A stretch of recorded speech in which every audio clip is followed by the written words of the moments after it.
Hi and welcome to Leitrim Daily. My name is Bref Nearly and you're listening to the Sports Preview Show here on the channel.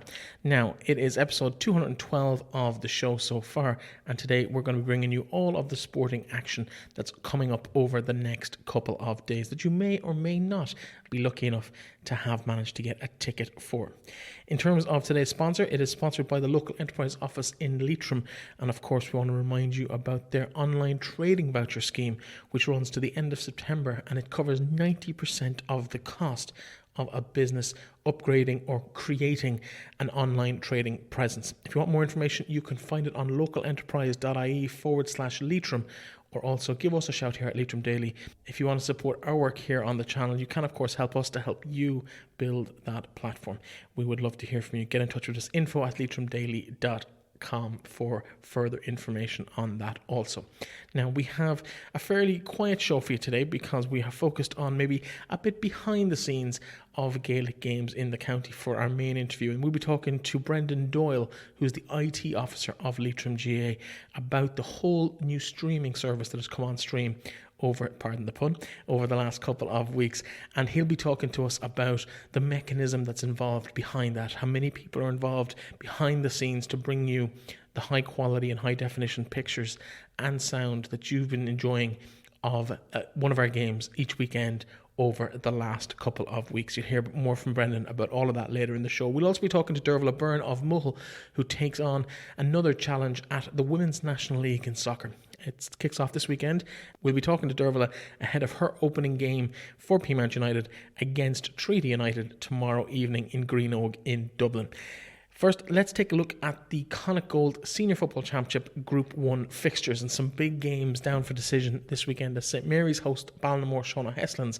That game throwing in at 5 p.m. on Saturday evening, while all other games at 7 o'clock. Fianna St Colleans host Ahawillan at 7 p.m. In Group 2, Melvin Gales and Glencar Manor do battle that game live on Leitrim GAA.ie and via the YouTube channel. You'll hear more about that game later in the programme from Brendan Doyle, while Leitrim Gales and Drumreilly will throw in at 7 p.m. in Leitrim Village. In the Smith Monumental's Intermediate Football Championship Group 1, Beirne, after their game wasn't played last weekend due to weather, they host Drumkieran at 7 p.m. in Beirne, while Ballinaglera will play host to Aughnasheelin at 7 p.m. in Ballinaglera. In Group 2 of that particular competition, Dromahair and Anaduff do battle at 7 p.m. in St. Osnitz, while Gortletra and Carrigallen face off also at 7 p.m. that game in Gortletra. And what that means effectively, if we look at the Senior Football Championship games, St Mary's Kiltard and Shauna-Heslins. St Mary's have given themselves a real shot in the arm with that result in Ahawillan last week, and they will host Shauna-Heslins full of confidence, although Shauna-Heslins will be a big challenge for the St Mary's men this weekend. But St Mary's will secure themselves a quarter-final spot in what is their last group game of the competition if they manage to overcome Shauna-Heslins on Saturday night in Carrick-on-Shannon. Shauna-Heslins for themselves will be hoping to maintain their 100% record in that particular competition so far. The game of the weekend, though, in terms of deciding who will be in the quarterfinals and who will have to deal with the relegation playoff, is probably the game in Fianna in that group. Fianna St Colleans and Ahawillan, they meet at 7 p.m. in Fianna, and the permutations really are too countless to go through on today's show, but effectively result for Fianna would really see Ahawillan under pressure in their last game against Mohill later in the competition, and Ahawillan need to win that game to have really a realistic hope of staying up in the division, of at least getting to the quarterfinals of this division as the competition progresses. St Mary's, of course, will be hoping for a Fianna result because it would mean that they would have that head-to-head against Ahawillan to go with. A win for Ahawillan could see a situation where those three sides all finish up on 2 points, depending, of course, on how results go in other games. And that would put St Mary's under pressure, particularly in terms of the scoring difference. At the moment, they have the most inferior score difference of those three teams, and they'll be hoping that Fianna can do them a favour, and their former manager, Joe Flynn, can do them a favour against Ahawillan on Saturday evening. So watch this space, but a highly exciting game in Fina between themselves and Ahawillan to come tomorrow evening at 7 p.m. In Group 2, the game, as we mentioned, that's going to be live on Leitrim GAA.ie and the YouTube channel, is Melvin Gales and Manor Hamilton. A huge clash that always brings that local rivalry to the fore in both clubs. Of course, the two teams currently sit on 4 points in the league table or in the group table at the moment. Both sides already into the quarterfinals after Alan Gales failed to win last weekend. Alan Gales, of course, not playing this weekend. They are out idle. But those two northern sides always looking for the bragging rights over one another, but more importantly, that placing to make sure that they get as good a draw as possible in the quarter-final stage. Leitrim Gales can secure 100% their quarter-final spot by avoiding defeat to Drumreilly tomorrow evening as well. So after slipping up in Drumshanbo last weekend, they'll be quite eager to put that to right this weekend. Drumreilly looking for their first points of the campaign, but Alan Gales, as we mentioned, not playing this weekend, will be hopeful of a result for Leitrim Gales there to give them the upper hand with that final game between Alan Gales and Drumreilly. Should Drumreilly pick up both points at the weekend in their clash with Leitrim Gales, it will still be a winner-take-all encounter between themselves and Drumreilly on the last day of the season. So it's really coming down to the crunch time now as to who's going to qualify in each of these championships. Running down through the Smith Monumental Championship League table at intermediate level, it's going to be an interesting weekend as well. Of course, the Beirne fixture that wasn't played last weekend does mean that there will be an element of uncertainty for another little while yet. That game has been refixed for Wednesday, which means Auckland will face 3 games in a single week. I know they had problems last year at senior level fielding a midweek fixture, and with numbers tight in Auckland, it will be interesting to see if they manage to fulfill that fixture next Wednesday. After all, I would imagine they will, because they need that result to avoid that unfortunate situation they find themselves in at the bottom of that group at the moment. Auckland do travel this weekend to face Balnaglera, who will be smarting at their reversal at the hands of Esslin last week. Not really expected by most pundits, but I think it'll be interesting to see how they react to that particular defeat last weekend. Auckland will be looking to get their first points on the board, but they're in a situation now where they're effectively only 2 points off second place in the group, so one win could see them really push up the table. Drumkieran and Beirne at the moment, both the top teams in the group on score difference in the case of Beirne for second spot, but Drumkieran really setting the early lead there, 2 wins from 2, and it's very hard to see anything else but a Drumkieran victory in that particular clash. Interesting to see how the Balnaglera game goes. They would have been fancied at the outset of the championship. Auckland wouldn't have been fancied, so you would have to expect that Balnaglera would hold the edge in that, but does remain to be seen. They would have been expected to beat Esslin last weekend as well, and things didn't quite materialise as they would have expected. In Group 2 of the competition, Anaduff and Gortletra running away with the top of the table on this one, 4 points from their opening 2 games, while Drumahare just in touch. They have 4 points from 3 games. They play their last game this weekend when they host Anaduff in what will be a big clash in terms of maybe setting out an early stall for who are likely to be featuring in a county final later in the season. Both those teams looking to get their season finished off and finish in that top position in the group to give themselves a better draw, in theory at least, against the other side of the group. Carrigallen is still pointless at the moment after 2 games. They travel to Gortletra, who will be looking to do the same. Carrigallen and Kiltubbard will face each other on the last day of the season in what will be a winner-take-all clash, with a place in the quarterfinals up for grabs, but more importantly, avoiding that drop into junior football, something that would be unwanted by either side, given they've been in senior finals in the last 15 years.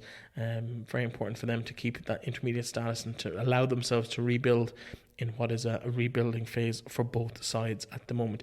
Lots and lots of action to be seen in the Intermediate Championship ahead, and a big weekend in terms of how that is all going to shape up. There is, of course, some Junior B Championship and Junior C fixtures taking place this weekend, with 5 games taking place across both competitions. The Vistamed Junior B Football Championship Group 1, there are 1 game in that competition, and that is Shauna Heslins versus Alan Gales, and that takes place at 1:30 on Sunday afternoon in Ballinamore, while Mohill face a visit to Drumkieran in Group 2 of that competition. Kiltubbard host Melvin Gales, and Balnaglera and Drumahare, they will also do battle in Group 2 and 3 of that particular competition. Interesting to see how that goes. It's the first weekend of the Junior B Championship. It's so difficult to tell all second teams taking part in this at the moment, so it will come down to who's available, injury lists for senior and intermediate teams, and maybe who's available this weekend will play a huge part in those particular competitions. I'm not even going to try and call them because there is no form, there's no league table, and there's really very little to say what will happen in those particular games. One game in the Vistamed Junior C Football Championship in Group 1, Leitrim Gaels host Havas on Sunday afternoon. All of those Sunday afternoon games at 1:30.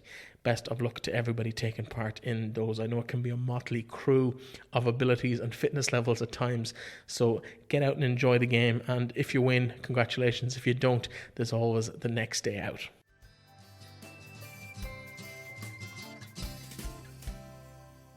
Now, there is one new development in the Gaelic Games world in the county over the last couple of weeks. You will have noticed the absolutely fantastic productions from pitchside at numerous senior football championship games over the last few weeks. And I suppose the brains, or the technical brains behind all of this, is the IT officer for Leitrim GAA, Brendan Doyle. He joins me now to talk about the live streaming, what it's brought to the table, and I suppose a little bit of a background into the work that goes into that whole production on Saturday evenings over the last few weeks and into the future. Brendan, welcome to the show. Thanks, Breffley, for having me on. No problem, Brendan. Brendan, I suppose, first of all, I have to congratulate you. It's absolutely phenomenal addition to the whole world of Gaelic games here in the county. The production is really, really good. The commentary from John Lynch and Martin McGowan just gives that bit of an insight, as well as watching the pictures live from pitchside. Tell us a little bit about where the idea came from. Yeah, well, I tell you what, it's a whole new venture for us, and a lot of counties are finding this, but we were kind of jettisoned into this very rapidly a few weeks ago. And I should acknowledge, first of all, that RTÉ and TG Cahir loosening on the contract, on the commercial contract to allow counties to stream was the first move, and we're delighted that happened. And we kind of started putting a team together. We had the cameraman. We knew we had John Lynch, Martin McGowan as experienced commentators available to who were two very knowledgeable men on Leitrim GAA. And we just kind of needed, the graphic side obviously was something that had to be sorted out, but also the connectivity side had to be sorted out. So we identified Martin Costello, who from AV Tech, who has been excellent at assisting us in making all the connections and brings a world of very expensive gear to the whole game for us and gets us all connected up. I worked on the graphic side of it, and I'm at the moment kind of producing the thing, but running the graphic side of it as well. I'm training in my young lad Con to get involved in the graphics, so it takes some of the load off me because there's quite an extensive system there. But it was a very exciting adventure, and we're delighted with it. We had an excellent first day out. We put the whole thing together in 4 days. We discussed over the phone what we could do. We never actually got to test it or trial it. We literally plugged it in literally about 25 minutes before we went live. Everything connected together, and we went live from Ballinamore, and we're very happy with that production. And we have had a second broadcast last weekend. We had a little gremlin in the system with some water on the audio, and apologies for the sound there, but otherwise we were happy enough. And we're heading to Kinlaw tomorrow, so we'll be broadcasting at 7 o'clock tomorrow evening. Now, the first two games have come, it has given you that kind of familiarity. How are you going to deal with Kinlaw? Because I don't even think there's a raised platform to watch the game from, or to put a camera on. The club have been brilliant. They are bringing in an open-sided lorry for us, so we're protected from the weathers and the little gremlins that got us last week. And power will be supplied. We have already been on site. Martin Costello was on site, and he was doing a test. So we believe we have a very good signal. And we have a backup service up there as well, should our main signal go down. We are at the mercy of 4G signals or fibre signals in an area. So if we can get onto a fibre network in the locality, we're sound. But we are at the mercy of mobile phone masts as well. And that has kind of dictated the venues we have gone to. Ballinamore was our first day out. In Ballinamore, we were sounds there, and Joshambo, we were able to get a very good connection from it. But unfortunately, some of the other locations that we did look at, and there are some very juicy clashes we'd love to have been out to, but we did actually site surveys. We've surveyed quite a number of sites.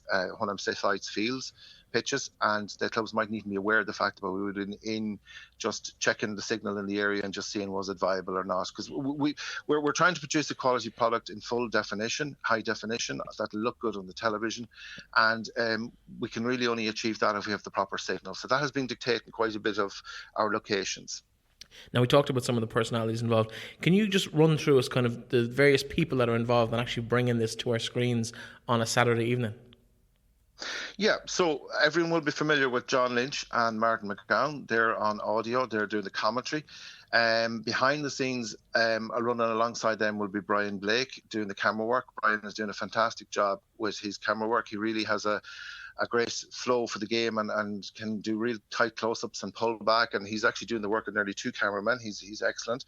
And as I said, John and Martin have extensive knowledge of the GAA scene. They've been around for years, and they're bringing it's almost like going down a history road with them, listening to their commentary as they tell you the ins and outs of certain players, and Martin McGowan's experience of coaching many players, along with John's knowledge of the clubs and the personnel involved. And then behind the scenes, a little bit, literally a step behind on another table, will be Martin Costello, keeping an eye on all audio video stuff, making sure that everything is going out the way we want. And then I'm usually parked with 2 or 3 laptops in front of me trying to run the graphic system, although, as I said, Con is coming on board to help run the scoreboard system. And all that graphic stuff and all that has been devised in-house, and we're finding that it's a bit more personalised. And it's a full production. Like there's quite a few hours go into actually running the show. So there'll be a lot of hours spent in the week leading up to it, getting the graphics ready. And then on the day, we could be there 3-4 hours before the actual event to actually make sure we have signals correct, we have audio checks done, video checks done, hope that the rain showers stay away. And although that shouldn't be an issue from here on in. And then we go live, and the show is averaging about 1 hour and 30 to 1 hour and 40 minutes. And last week we introduced doing interviews, pre-match interviews as part of the system. So what we're aiming to do is carry that in Kinlaw as well. So we either doing live straight into the live stream, or we will do a short pre-recorded video, depending on people's availability to us, and have that as part of the pre-match build-up as well. That's excellent. And of course, you mentioned time there, and time is money in today's world. How are you funding this, Brendan? Where's the cost been covered? Yeah, so this county board have been very good in that it was just seen primarily as a service to everybody out there who likes and follows Leitrim GAA, and have been funding the first 4 rounds. We're doing 4 out of the 5 rounds will be done live stream. So we have the game tomorrow is in round 4, and we have another game to announce for next week in round 5. So they're all free. They have all been channeled out on YouTube, because we found it quite flexible. But we will be introducing a paywall system from the quarterfinal stages onwards. And in actual fact, we will be introducing a sneak preview of how the paywall system could work this weekend with our the game this weekend and next weekend. As the games are free, they're still free, but you can register your account now and get your account up and running on the system, so that it'll be easier for you when it comes to the paid games, that you won't have to be fiddling about with login details and all the rest. You'll have all that done, and on the day then you'll be just paying for your pay-per-view for the event, or if you want to select from some of the other packages that we might offer as well. I suppose just to not scare people in terms of the actual end result, do you have any idea of what kind of price range we're looking at for pay-per-view? Yeah, at the moment we're looking at, we're considering €5 per game, but we're also looking at possibly day passes. So we may be able to try and get out 2 events on a particular day, particularly around the quarterfinals and the semi-finals. An awful lot is dictated by location, and when the CCC are heavily involved in linking in with us on this, and they'll be deciding at the end where the games are played from or whatever. But I mean, they are considering the fact that this is a public service, and that with the way COVID situation is, and the way the COVID is changing again on us, that has become more and more important to get the footage out there, to get the live stream out there. There is a huge demand. We've had a large number of people viewing our footage since it went out. And the CCC are looking and considering, other times that might traditionally not have been used for either the quarterfinals or the semi-finals, to allow double events to go out on a particular day. So you could be looking at possibly 2 events on a Saturday and 2 events on a Sunday. So we will get 4 of the 8 quarterfinals out, and then maybe something similar for the semi-finals. We might be able to get all of the semi-finals out. And we do need, the public and the clubs to be aware of the fact that we're trying to facilitate them. The clubs need to facilitate us in a sense, in that be willing to come on board and be available to play maybe sometime like a Saturday afternoon rather than a traditional time of a Saturday evening. But it is to try and get that, to enable us to get the feed out to the supporters. That's the objective. And the county board will be charging roughly €5 a game. But as I said, it could be a day pass, or it could be a weekend pass. And we're also considering a season pass. We're nailing down all that in the next few weeks, because up to this point in time, we were just getting our systems together to get out the free service, and we're literally sorting out, literally within the last 24 hours, there's been various meetings happening to discuss what the possibilities are, and to offer as good a package and as good a value a package as possible to the public, but just to try and cover our costs behind the scenes as well. Yeah, no, when you can get my 70-plus-year-old mother to watch the live stream from Drumshambo, there's something going right in terms of the quality of it, because she barely go to a game. So the fact that she sat for an hour and watched it last week speaks volumes about the kind of audience this can help grow to games, particularly when people can't get to them. Just for clarity there, Brendan, you mentioned 8 quarterfinals. Are we talking senior and intermediate championship, that there'll be a selection of those? Yes, senior and intermediate. In fact, we aim to be moving to an intermediate game next weekend in round 5. I would prefer not to reveal it just yet. It'll be announced Monday, Tuesday. But we will be doing an intermediate game. And we see both competitions just as important, because we are aware that our clubs are represented across both senior and intermediate. So some clubs don't have, including my own club, don't have a senior team. It's intermediate is their top team, their main team.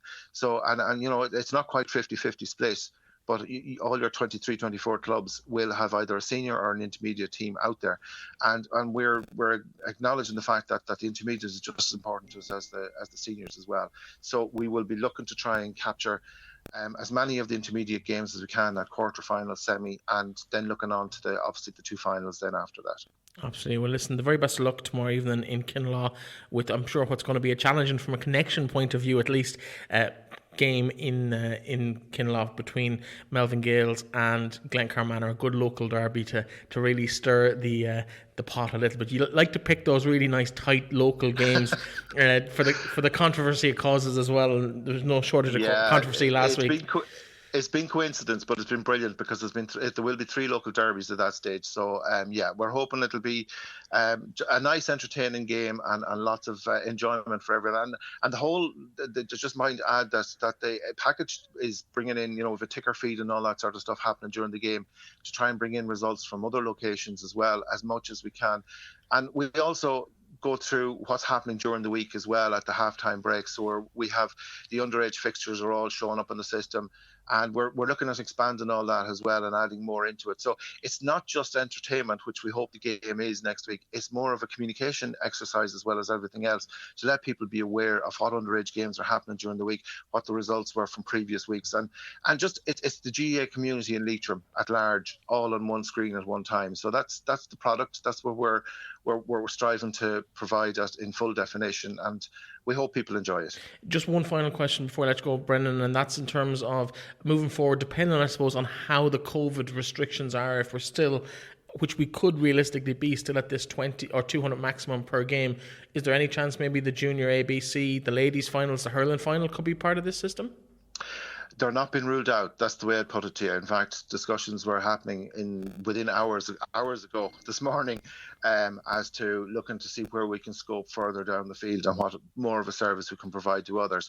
Nothing has been nailed down, I might add, but they're not been ignored. And I'm, as a kind of the production manager side of this, as I've taken on this hat upon myself, I'm looking to see where we can provide as good a service as possible to as many as possible. And watch this space is what I'd say. Okay, well, listen, keep up the good work and the best of luck tomorrow evening. Appreciate it, Breffney. Thanks very much.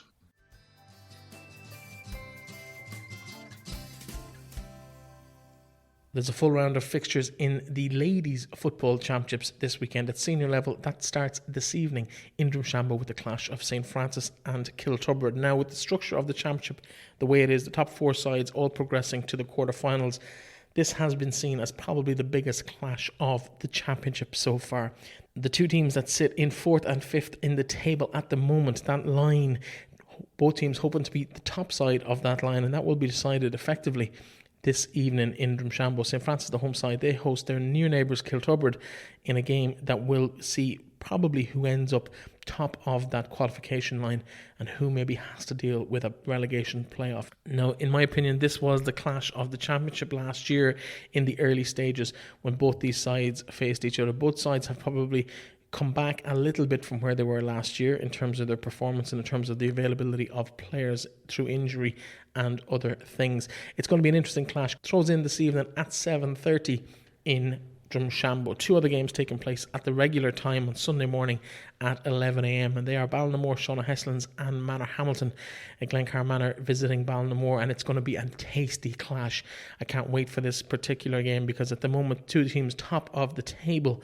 Ballinamore, of course, drew with St. Joseph's last week, and this is their chance to take a look at the other Senior Championship finalists from last year and really stake their claim to be considered part of that leading group of clubs in the county at the moment. That game in Ballinamore at 11 a.m. on Sunday morning. And at the same time, St. Bridget's, who have been struggling at this level so far with 2 defeats in their opening 2 games, they hosted county champions St. Joseph's in what can only be said really is most likely to be a win based on form and the results so far for St. Joseph's. But St. Bridget's, a very young side, really coming to terms with the standard at this level, and I think time will prove to be a big friend to them as they grow into that status as a senior club. It's maybe a little bit too early in the development of the team just yet, but don't be surprised. They will pull off a shock, I think, in this year's championship, and it will be great to see them when that does indeed happen. But they are the senior games down for decision this weekend. Now, there are 2 top versus bottom clashes in the Intermediate Championship on Sunday. The 2 sides with 100% win records face the 2 sides with 100% defeat records in the competition. So no prizes for guessing who are the favourites going into these particular clashes. Dromahair host Anaduff, and Dromahair with 1 win out of 1 game, and Anaduff with a single defeat in their only game so far. They will do battle in that particular clash. Mohill visit Keeldrugales, and the Clune-Gortletra amalgamation will be eager to get their first points at this level, having won the Junior Championship last year. Mohill, who just missed out on the Intermediate Championship, will be looking to go one better this year, and it's hard to look past the visitors for a nice local derby there, but unlikely to be a good day for Keeldrugales in that particular clash. Mohill do look particularly strong at this level. And finally, in the Junior Championship in the ladies football, 2 games again this weekend. Glencar Manor B, they host Fianna St. Collins, fresh after their victory last week at St. Francis, who themselves make the short journey across the lake to play Drumkeeran. And what that means in reality is Fianna St. Collins with 1 win from their opening game. They are currently second in the table. Drumkeeran 3 points from their first 2 games, and they host St. Francis, who have struggled at this level, but as we heard from Emma Dunn last week on the show, delighted just to be able to field a team. So credit to St. Francis on that score. They will be in action this week against that Drumkeeran side. Drumkeeran probably favourites to go ahead as a first team, at least in this level, and win that game. Now, Glencar Manor have defied a lot of the expectations. They've played 1 game. There was a draw against Drumkeeran, and they face another first team in Fianna St. Collins this weekend, and it'll be interesting to see how that goes. I think Glencar Manor really, as a B team, have a lot of young talent coming through, years and years and years of under 12 and under 14 championships across the county really coming into fruition now, and I've seen that junior side in action, and they really are exciting to watch for a bunch of young girls, effectively all 15, 16, 17, and it's been interesting to see how they get on against another first team who have a little bit more bite in them maybe than Drumkeeran had on the opening day. But it is interesting. I think there's 3 teams in that championship that really can go far. The 2 first teams, Drumkeeran and Fianna, currently both top of the table, but I think Glencar Manor will surprise a couple of teams at that level. All in all, good to see so many clubs with second teams and so many girls out playing football and enjoying what could possibly be lovely weather on Sunday morning. I hope I haven't cursed for you now, girls. But listen, the very best of luck to everybody involved in the fixtures this weekend across the ladies' football competitions.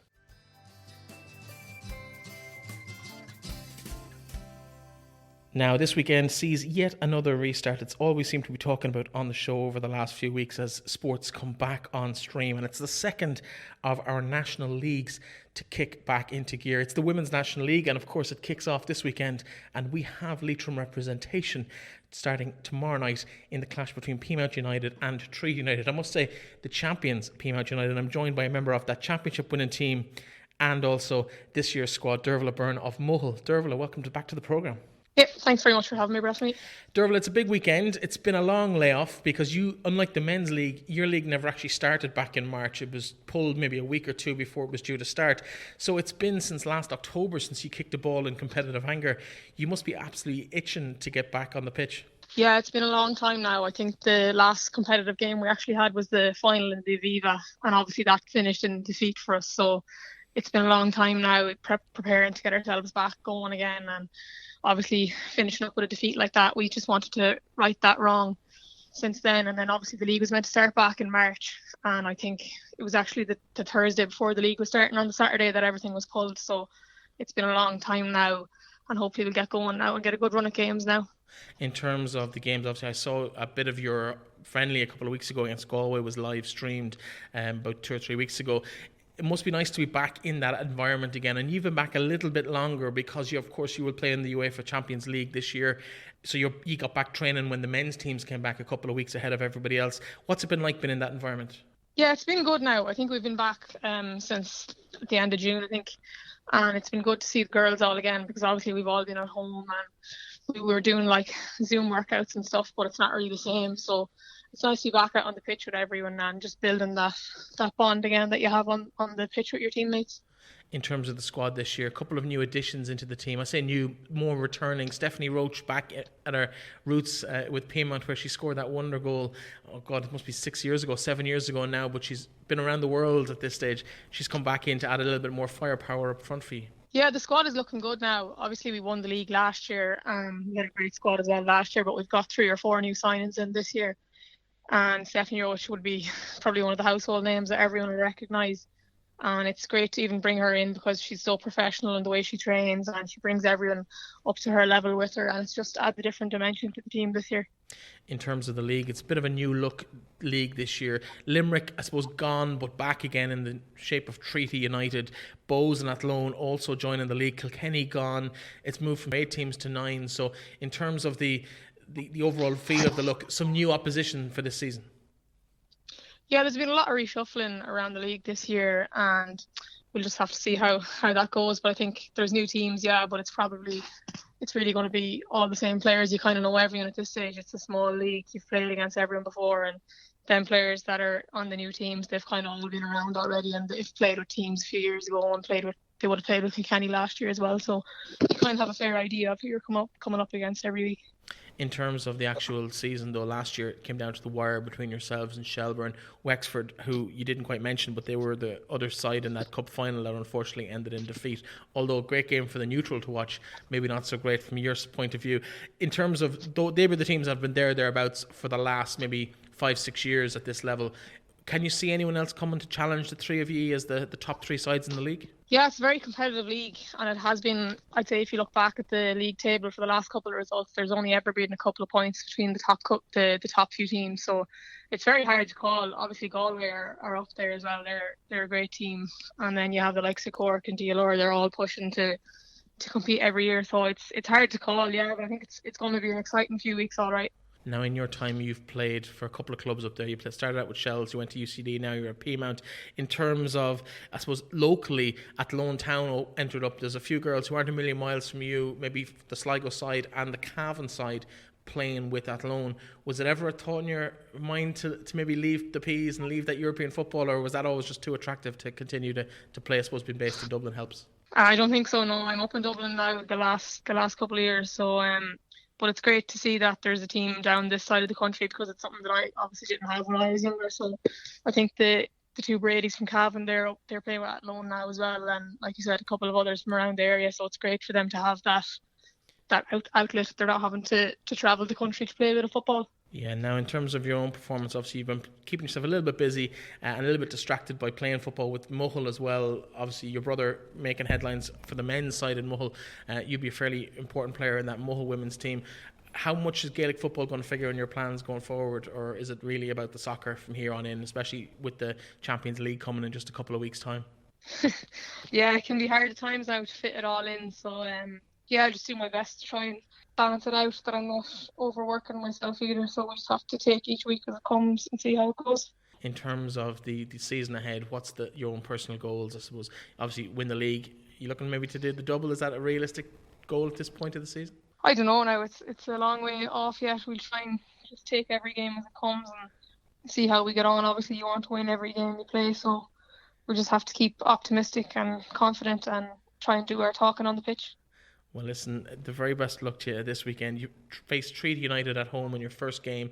That obviously is the former Limerick FC, who have kind of gone into administration and come back out of it as Treaty United. So their first game competitively, your first game as champions. And so congratulations to you again on that victory. Best of luck. We'll probably catch up with you maybe around the Champions League games as well, when that draw takes place and when those fixtures are set. So the very, very best of luck to you this weekend, Dearbhaile. Thanks very much.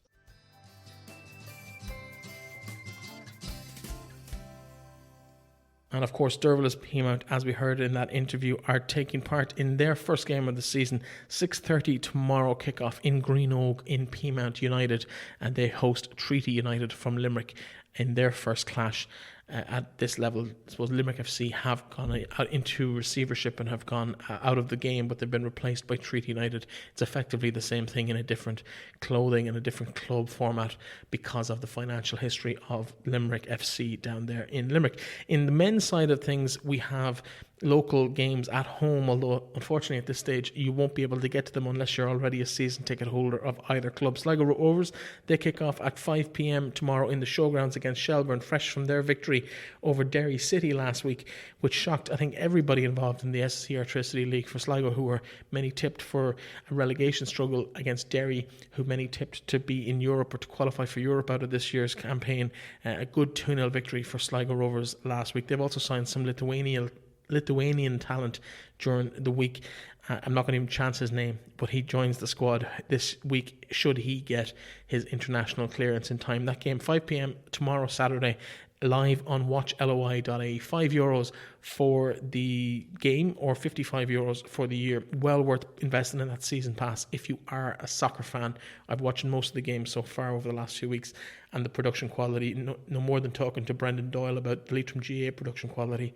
This is top class with RTE commentators on every single game. Longford Town also in action. Their game kicks off at 7:30 tomorrow evening on Saturday at home to Athlone. El Clasico, as they call it, or well, it's the Midlands El Clasico here in Ireland. Athlone Town versus Longford Town, a big crunch game. They've had two bad results this week, an away draw at UCD last week and defeat during the week as well. Won't have gone down well with the Longford Town faithful, and they'll be hoping to go one better and maybe get their promotion push and their title challenge back on track with a victory over Athlone this weekend. That game is on the new streaming service LTFC Plus, which is from the club. Now I know they had teething problems with it last week. Hopefully they get that ironed out again today or for this weekend's game, because it would be great to be able to watch those games as well. If you are lucky enough to be in possession of a ticket to a match this weekend and you get along, do enjoy the game.